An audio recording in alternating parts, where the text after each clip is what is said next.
नी तेरे सुपने दे विच सोहणिया।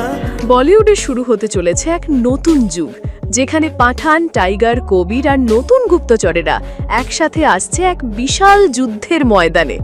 Spy universe ফিরছে আগুন ঝরা অ্যাকশনে, আর ওয়ার 2 এর পোস্ট ক্রেডিট দৃশ্য দিয়েই শুরু হচ্ছে সেই ধামাকা। যশ রাজ ফিল্মসের স্পাই ইউনিভার্স, যেখানে একের পর এক হিট অ্যাকশন ফিল্ম নিয়ে তৈরি হয়েছে এক দানবীয় ফ্র্যাঞ্চাইজি। পাঠান, টাইগার, ওয়ার প্রতিটি চরিত্র যেন হয়ে উঠেছে দর্শকদের হৃদয়ের হিরো। এবার সেই ইউনিভার্সে ফিরছে মেজর কবির মানে ঋতিক রোশন, আর তার সঙ্গে যোগ দিচ্ছেন দক্ষিণ ভারতের পাওয়ার হাউস জুনিয়র এনটিআর, আর সাথেই রয়েছেন বলিউডের গ্ল্যামারাস কিয়ারা আদভানি। ওয়ার 2 একটি অ্যাকশন প্যাকড থ্রিলার, যার দৈর্ঘ্য প্রায় 3 ঘন্টা। ইতিমধ্যেই সেন্সর বোর্ড থেকে পেয়েছে U/A সার্টিফিকেট।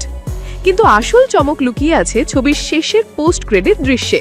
সেখানে একসাথে দেখা যাবে শাহরুখ খান তার পাঠানের রূপে, সলমান খান টাইগার রূপে, আর তাদের সঙ্গে থাকবেন আলিয়া ভাট ও শার্বরী ওয়াঘ।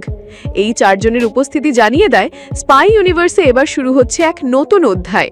সূত্র বলছে আলিয়া ও শার্বরীকেই গড়ে তোলা হচ্ছে পরবর্তী ফিল্ম আলফার মূল গুপ্তচর হিসেবে, যেখানে একদিকে পাঠান, টাইগার ও কবিরের অভিজ্ঞতা, অন্যদিকে নতুন প্রজন্মের শক্তি।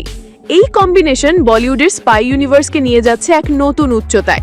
ভক্তদের মতে ওয়ার 2 শুধু একটি সিনেমা নয়, এটা এক মহাযুদ্ধের প্রস্তুতি, যা ভবিষ্যতের অ্যাকশন সিনেমার মানচিত্র বদলে দিতে চলেছে। আর এই পোস্ট ক্রেডিট সিন দেখার পর সবাই এখন অপেক্ষা করছে সেই নতুন মিশনের আলফা এর জন্য। আপনার কি মত? আলফাতে আলিয়া আর শার্বরী কি হতে পারবে নতুন টাইগার বা পাঠান? আর আপনি কি দেখতে চান সব গুপ্তচরদের একসাথে এক মিশনে? কমেন্টে জানান আপনার থিওরি। ভিডিও ভালো লাগলে লাইক করুন, আর এই রকম স্পাই ইউনিভার্স আপডেট পেতে চ্যানেল সাবস্ক্রাইব করতে ভুলবেন না।